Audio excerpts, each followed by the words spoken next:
A pleasant day, everyone. So, we are the group 5. The topic that being assigned to us is in chapter 6 entitled The Way and How of School and Community Partnership. And this is our learning outcomes for today.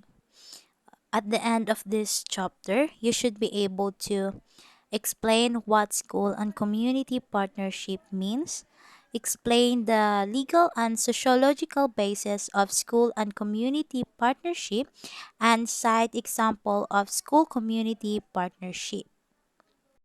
So, what opportunities for school community partnership? So, partnership implies two parties helping each other. Both parties benefit. This means that if a school community partnership exists, both parties benefit from the relationship. Thus, in the following paragraphs, we shall present what communities can do for school and what school can do for communities. So, if we say partnership, so duha ra jud ni siya. Wala may partners 'di ba na tulo. So if tulo na sila, dili na partner ang tawag ana, corporation na. So um both part both parties benefits. So it means na I give and take, na ay advantages na mahatag sa isa't isa. So unsa man ang gipasabot aning parties? So ang gipasabot aning parties is ang school and community. So this time, ang next reporter na ang mag-explain kung unsa ang matabang sa school sa community, likewise kung unsa pud ang matabang sa community towards sa school. Hello, good morning everyone. So to continue our discussion, it is said that the school is the agent for social change.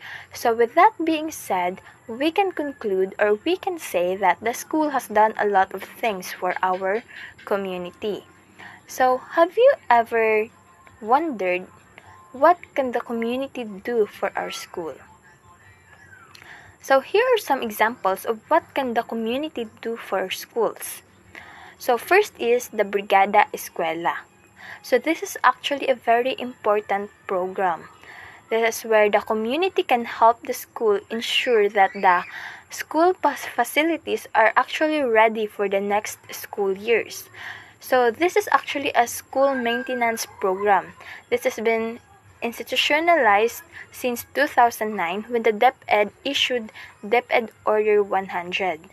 So by doing this program, the community can help the school. So the next one is the school curriculum development. So by letting the school use the community resources for learning, then the community can help the school further develop their curriculum. Then the next is the work experience program. So, businesses and offices in the community can provide training opportunities for students. So, there's a quote that says, experience is the best teacher. So, by letting the students, the school, have a partnership with the community, it can enhance the students, it can help the students in their learning. It can help them learn more skills and knowledge that they can use after they graduate. So, in this school community partnership, the school can fulfill what the curriculum requires and may even improve their curriculum based on the community feedbacks, enables the students to undergo hands-on work experience, while community establishments contribute to the formation of graduates who are more ready for life and more equipped for the world of work. In short, the school and the community is interconnected. Okay, so good afternoon everyone. My name is Jen Ford Coquilla and I am the next reporter. This is a continuation of the report of Miss Shane. Okay, so ginatawag ni nila og service learning. So naka-remember mo atong gibuhat na to ato sa una sa senior high katong work immersion. So kato siya isa to sa mga example sa service learning. So gibutang ta nila dito sa field kung asa ta na-assign unya dito na experience nato kung unsaon pag-work, di ba? So sa school gitudloan ta nila about sa problem solving skills, gitudloan ta nila sa una. So karon pag abot nato dito sa field, we make use of what we have learned sa school at the same time naapod tayo na learn, 'di ba? So nagamit nato itong mga natunan and at the same time naatay nakuha pod na something new na mga learnings. Kay 'di ba, of course, you are in the field of experience. So makabalo jud ka, makakuha na ka, ay dapat mo din to dapat ang buhaton, ay dapat dili dito mong buhaton, kani di akong buhaton. Something nga na good. So 'di ba ikaw maka kung ikaw ang nadira sa experience, kung ikaw ang mismo ang nagbuhat sa usa ka butang, kay 'di ba dali ra sayon ra para sa imuha para maka kanang reflect, maka realize og something. Pero kung nara ka dira sa kilin nagtan-aw ra ka, dili nimo kuan nga nakay na learn, dili nimo ma-feel nga nakay na learn. So kailangan jud nato nga mo kuan jud kanang kita jud dapat ang mo experience, di ba? Muna siya. So muna siya ang goal po sa service learning, kanang magamit nato nga to ang mga natunan at the same time naapod tay matun-an. Okay? So next is ang remediation and enrichment classes. So kaning sa remediation and enrichment classes, diri ang ginafokusan ani nila na program is ang katong mga students na maglisod og kanang sabay sa other students na, let's say for example, ang other students nagmultiply na sila og nagdivide. Nya sila diri nag-addition paghapon og subtraction, di jud sila muusa dito sa kung asa ng other student. Nga naman kay maglisod sila. Okay? So munang ginatagaan na sila og time nga para matabangan sila nga mag-improve god, matabangan sila nga kanang makasabay sa other students. So mo na siya nya ang mga parents and retired teachers may also involve in the school reading remediation and learning enrichment programs. So mo to siya.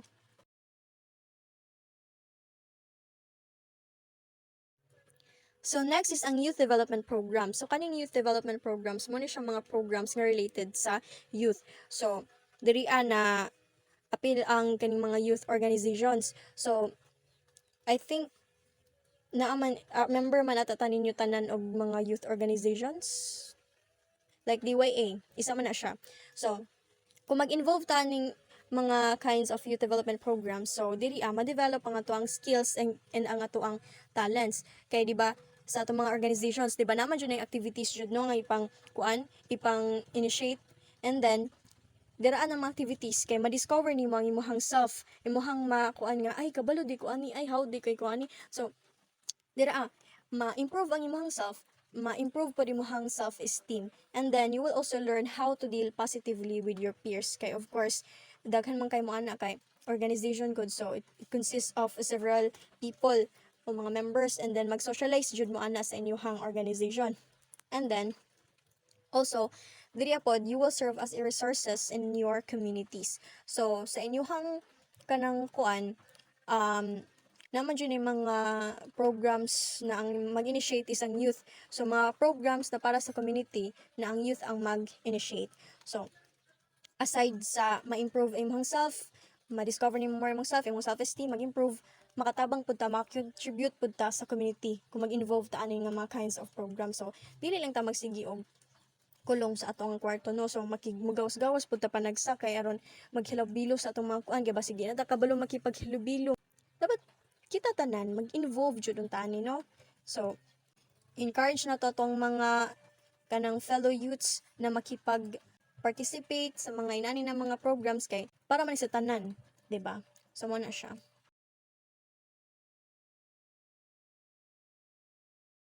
So next is ang community service. So I think kita tanan kabalo naman jud sa ning community service no. So di lang kay nako siya i-elaborate na jud pag-ayo kay very understandable naman jud ni siya kung unsa ni siya. So example aning community service is ang student participating in tutorial programs, community reforestation programs, clean up drive for a river, assisting in medical missions, school head involved in planning local celebrations, teachers managing programs, projects, activities, and school band playing in Fiesta Parade.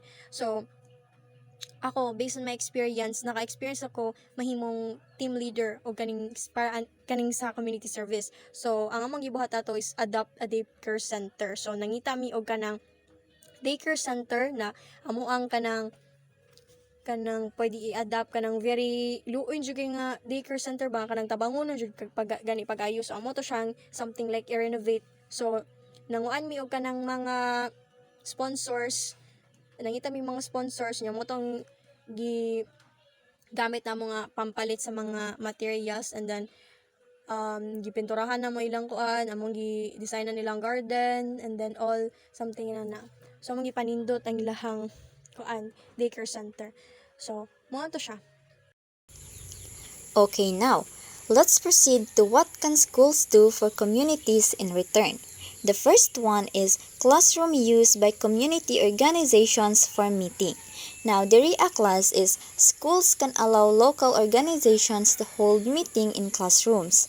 Like for example, naay meeting nga mahitabo dira nga community but then wala sila proper venue. So pwede sila dito sa classroom sa eskwelahan mag-meeting, but dapat mag-inform sa sila daan sa principal and dapat naa sila authorization sa principal. Okay, the second one is school use as a polling place and venue for medical mission, which it may co-sponsor with the rural health unit. Now, if you have observed during election class, ang school is mauna siya ang ginahimo nga venue during elections. And ang school sad is naga-host pud na sila og health events like for example, free check-up or kanang blood donor in partnership with local health services para ang mga tao sulod didto nga community is dili na sila mag-adto sa layo. The third one is school use by the Rural Health Unit for Mothers class on child care. The RIA class is ang school is nakig-collaborate or nakig-work sila with health units para mag-provide og classes for mothers about taking care of their children. Isa sa mga target ani nga participants sulod sa community class is katong mga mama nga nag-edad 18 below, katong mga mama nga wala pay alam or wala pay kaalam kung unsaon pag-aruga or pag-atiman sa ilahang anak. And the fourth one is school use as an evacuation center. The RIA class, in case of emergencies like floods, storms, landslide, and many others, school can act as evacuation center para mag-provide og shelter and safety sa mga community members nga naapektuhan sa disaster. Now let's proceed to the fifth one, school facilities used for community assemblies. The RIA class, school can host community gatherings or town hall meeting in their gym, bringing neighbors together to discuss important issues, like for example, issue about funds or issue about community's environment and many others. Now let's proceed to the next one, which is school basketball court used for local celebrations and barangay sport league. The RIA class, the school sport areas like basketball courts can be used for local celebrations like araw, fiesta, or sports league. This encourage everyone in the community to join in and have fun. Now let's proceed to another one, which is schools conduct livelihood skills training programs for parents and out-of-school youths by using school resources. The RIA class, schools can offer training programs for parents and young people who are not in school. Example ani is kanang pwede sila mag-teach of skills like cooking, gardening, sewing nga makahelp sa families nga maka-earn og money. And now, for the last one, livelihood skills training for parents and out-of-school youth by teachers themselves. Now, the RIA class, teachers can also lead classes to teach parents and youth new skills. Like for example, si teacher mag-show sa parents how to fix things around the house, or mag-help si teacher sa mga youth na makabalo mag-create og art. Now, all of these activities show how schools can support and strengthen their communities by sharing resources and knowledge. Learning from the experiences of school and community partners. Collaboration between school and community partners offer a rich tapestry, shared experiences, providing valuable learning opportunities for both sides. Like sa una nagkandak ta og clean up drive, then ang mga ang mga naginlo kay gikan sa Moncast nga school, mga estudyante nag-participate din nag nagtinabangay pagpanghinlo og mga basura diri sa poblasyon, and through sa mga estudyante nga nagtinabangay pagpanghinlo diri sa poblasyon gipangkuha ang mga basura, so nalimpyo ang poblasyon, then gipang tapok ang basura, and another one is kadtong ato ang tree planting. So dito nagtinabangay ang mga student through sa pag panghinlo dito or nang bubo sa mga bulak ay sa mga tanong, rather ang mga through sa pagtinabangay sa mga students and the community dito atong pag tree planting is mapahimo nga mag-boost ang mga kahoy dito og mahimo siya ang tourist attraction or tourist destination diri sa community sa Moncayo. And these are the benefits of having school and community partners. First, in enhancing curriculum, community partners can offer real-world applications of academic concepts, making learning more relevant and engaging. So, through the community and the school partnership, it can create a different concept and have a more relevant engaging. That's why they have a enhancing curriculum. Number two is, or second is, expanding opportunities. Community partners can provide students with access to resources and experiences they wouldn't otherwise have. So this is one of the process that making students to have an access and resources. For example, like kanang mga kanang bakol dili mo gina siya makalakaw, no, so tagana siya og opportunities nga or maka makakuha siya og uh, like a wheelchair. So through sa wheelchair naa siya opportunity nga ma-experience niya mula ka bisan man lang nga nagsakay lang siya og wheelchair, and sa kanang mga students rather nga walay walay mga gamit for school. So maghatag pod og access or mga resources ang community para sa mga students kung sa ilahang mga kulang. Ang expanding opportunities pod kay importante pod ni siya sa pagbuo og patas nga katarungan or katungod dili lang sa eskwelahan but also in the community.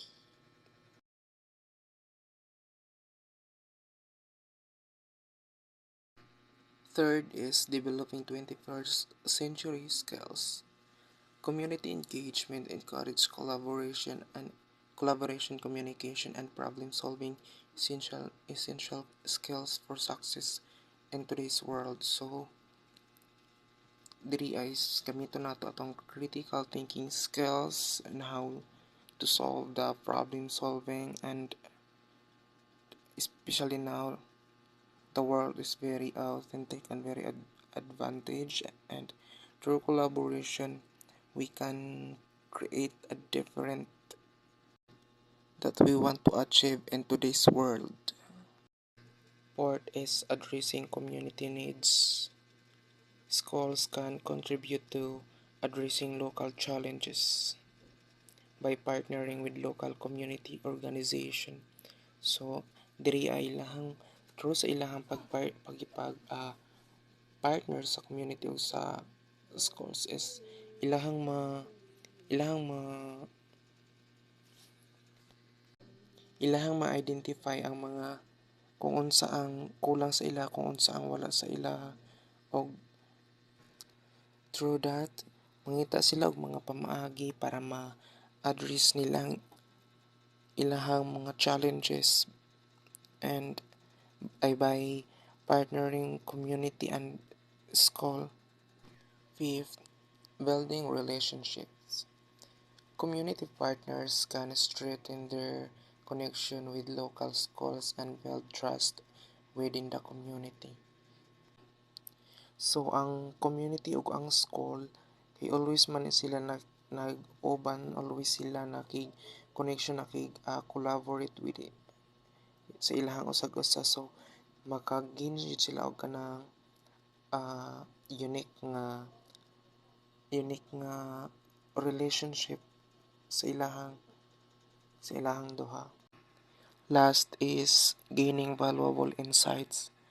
Community partners can learn from the perspectives and needs of students and educators informing their program and initiatives. So kabalutang ang community is very diverse, and ang mga estudyante makagain gyud na sila og insight kung sa ilang mga kita unsa ilang masinati sa society, ilahan nang ma-adapt sa ilahang self.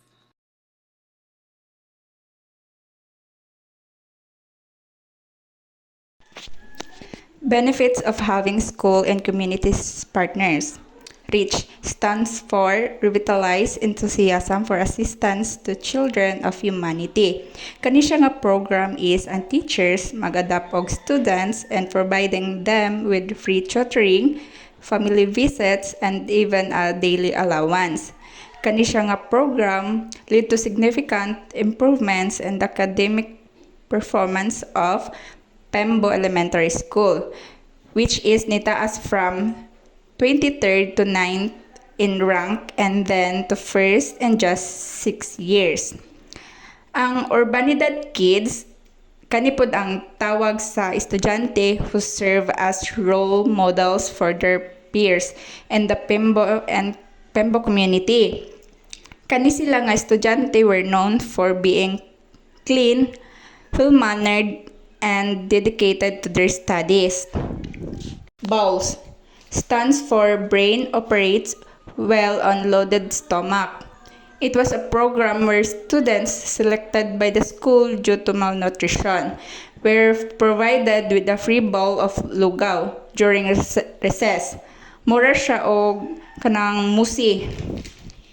Then, ang Pera sa Panahon was a weekly trash market where students, ilang parents, and ang community members were invited to bring their recyclable garbage. Kani nga project is nagatabang sa eskwelahan nga maka-purchase og supplies and even supported 2 students to participate in a math competition sa Singapore. Good afternoon, everyone. This is the continuation of the reporting of Group 5. My assigned topic is a sociological basis of school community partnership. The functionalist theory states that institutions must perform their respective functions for the stability of society. Other institutions must come in if one institution fails to do its part for the sake of society. Ani ang sociological basis of school community partnership is ginakuan diri nga sa ato ang kuan this dili gina-explain diri nga dili man gid makaya sa kung ang kaning school lang ang saligan nga mo'y mag-educate sa kaning mga bata. So it means need siya mga partnership, daghan man tag pwede kuan nga mga kuan, dili lang man gyud kaning ang about sa kanang educate, dili lang man about sa mga paranang subject, mga just like Filipino mga na, kundi ang naman po uban niya need i-educate sa bata, just like anang mga attitudes sa kabata, need man nato na siya educate, dili lang man mga subjects or mga signatura lang atong need itudlo sa mga bata. That's why need kaning sociological basis is need yud og kaning need siya partnership sa other nga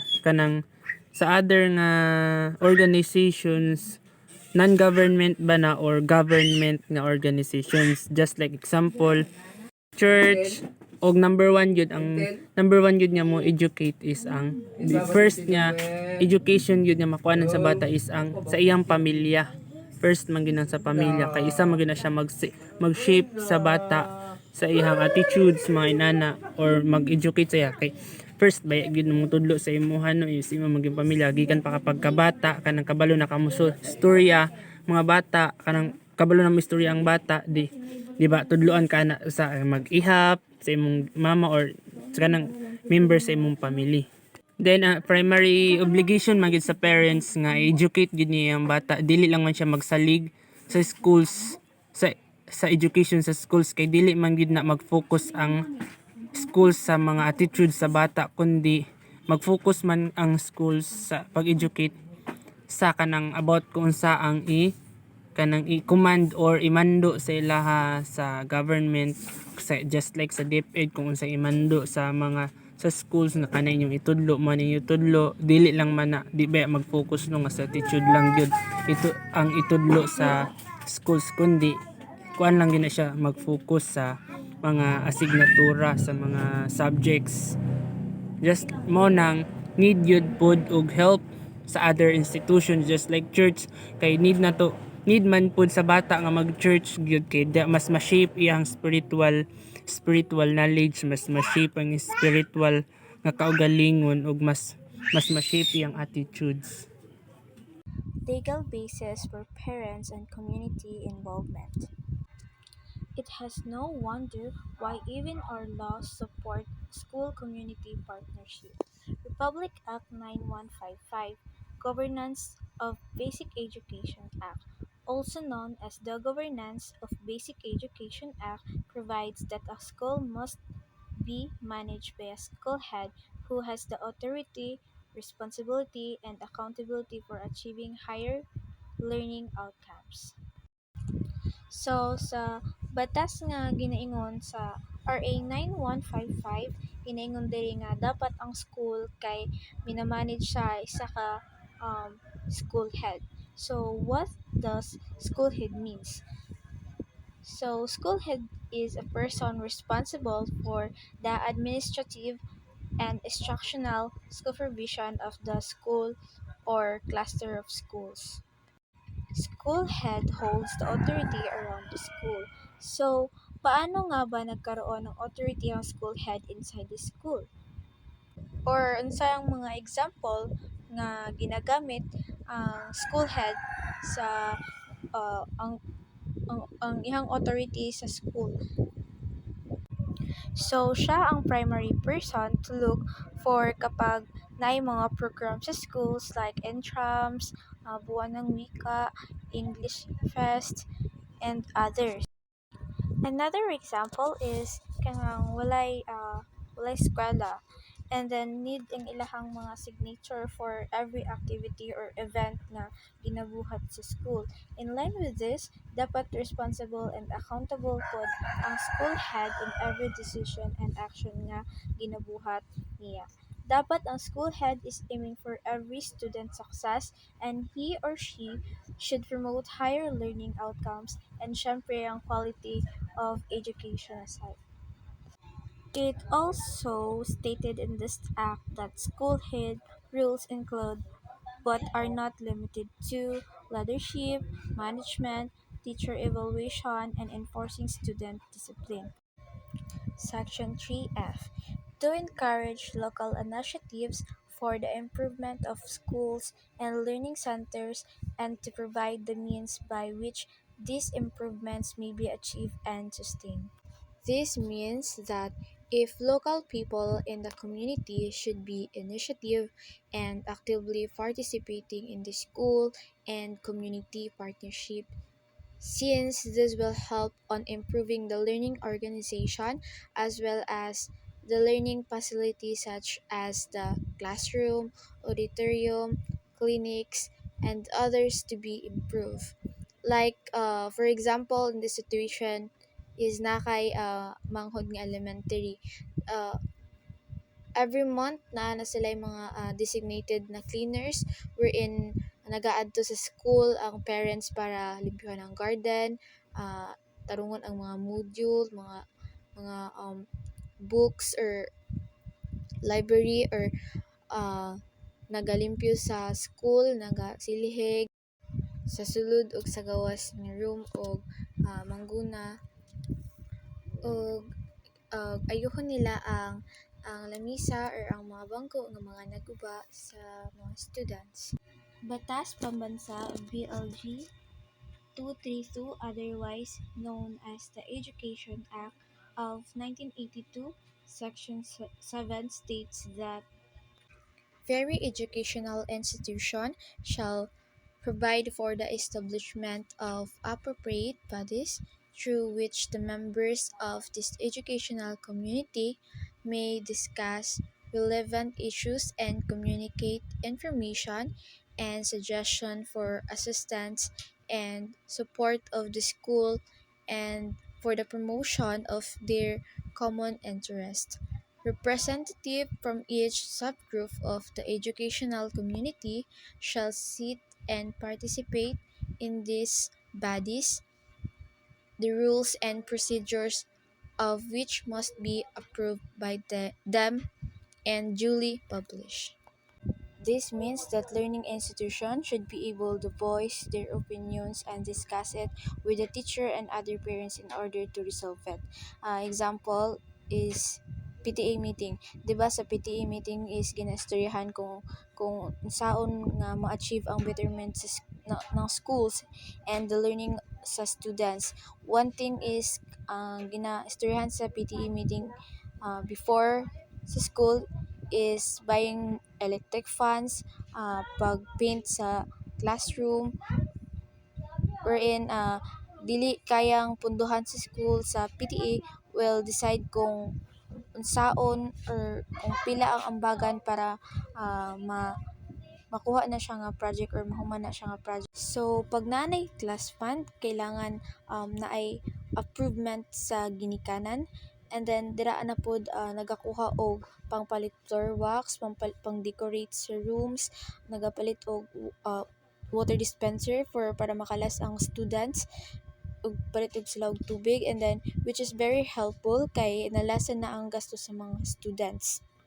Representatives from each subgroup of the educational community shall sit and participate in these bodies and rules procedure of which must be approved by them and duly published. So diri ginaingon lang nga ang school o ang community na ay kanang meeting nga kailangan makikooperate ang mga personnels like PTA meeting, need nga na mo attend ng mga parents since attendance nila would reflect on the activeness concerning the education of their children. Another law, RA 8525, adopt a school program act, also provides for school community partnership. There is hereby established to adopt a school program which will allow the private entities to assess a public school, whether elementary, secondary, or tertiary, in but not limited to the following areas: staff and faculty development for training and further education, construction of facilities, upgrading of existing facilities, provision of books, publication and other instructional materials, and modernization of instructional technologies. So I will continue the report. The Philippine Education for All EFA 2015 plan, which aimed to improve basic education for all Filipinos, emphasized the importance of school community partnership. The Philippine Education for All EFA 2015 plan highlight the importance of school community partnerships and achieving its goal of providing quality basic education to all Filipinos.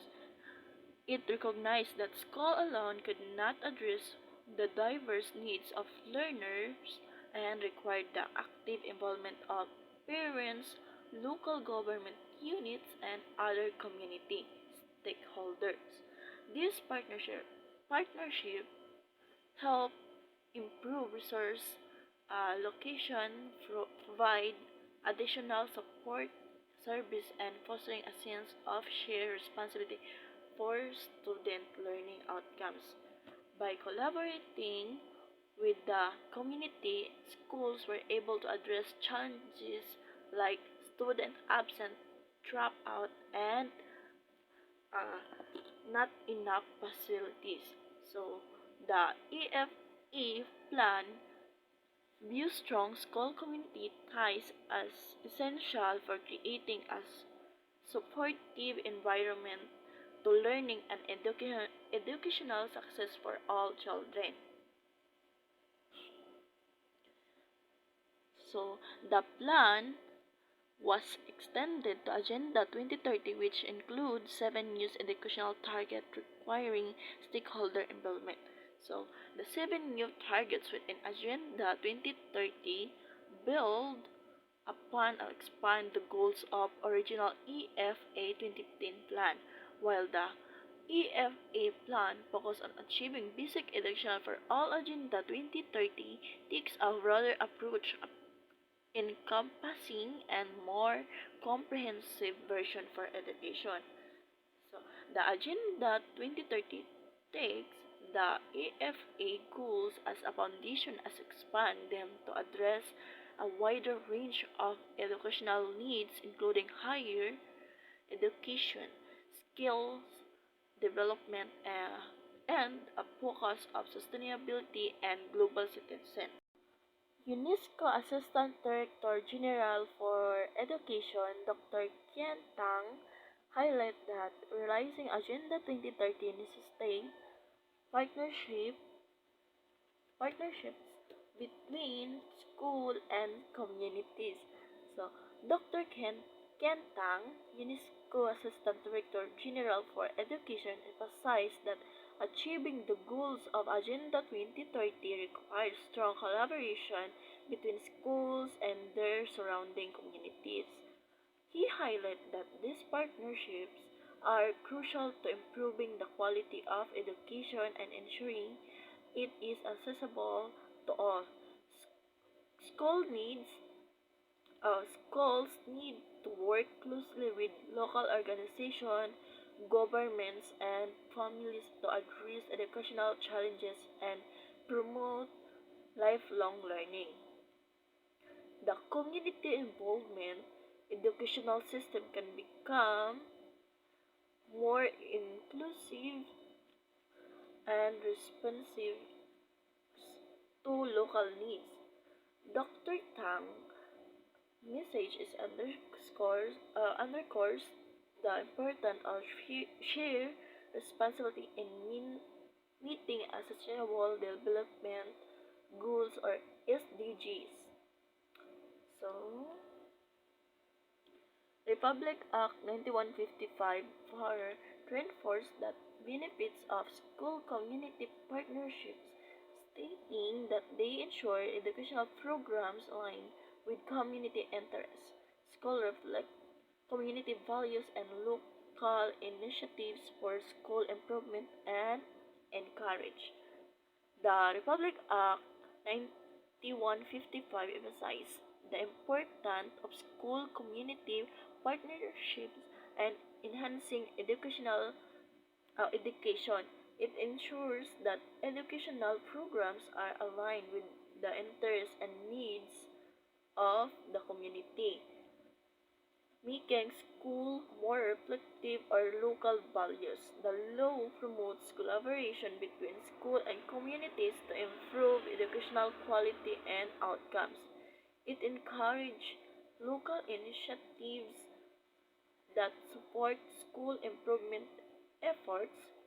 This partnership, the Act aims to create a more inclusive and responsive educational system. Thank you.